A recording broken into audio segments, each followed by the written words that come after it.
Le commissaire Moulinsen est allé mais Ingrid Chauvin se souviendra toujours de son père de fiction.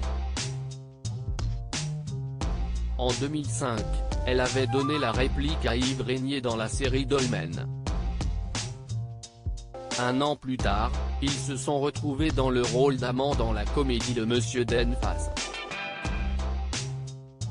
L'actrice de Demain nous appartient a préféré se souvenir de leur première collaboration, les débuts d'une amitié, en adressant un sobre hommage sur Instagram à celui qui a rendu son dernier soupir samedi 24 avril.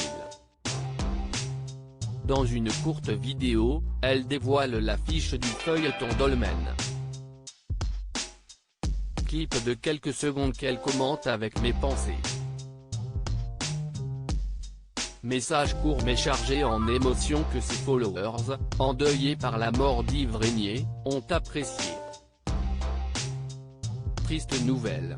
Encore un bon acteur qui est parti, a répliqué un anonyme. Si Ingrid Chauvin privilégie l'économie de mots, elle ne s'est pas privée de faire part de ses émotions auprès du Parisien.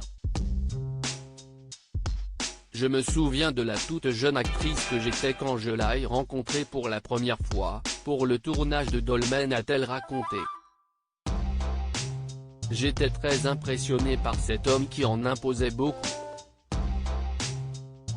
Sous cette carapace qu'on voulait bien lui donner, c'était un homme fondamentalement bon, tendre et extrêmement bienveillant à mon égard. Le défunt a été d'un grand soutien.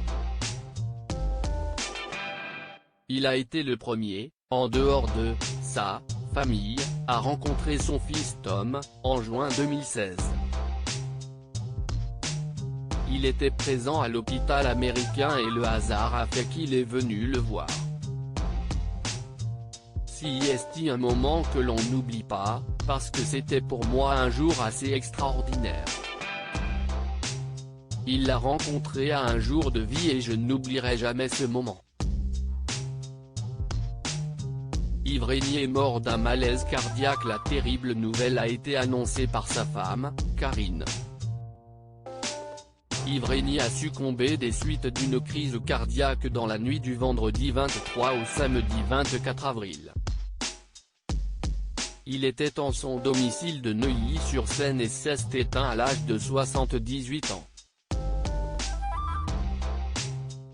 Quelques semaines auparavant, il avait fait part de son envie d'être vacciné contre le coronavirus en raison de ses problèmes cardiaques.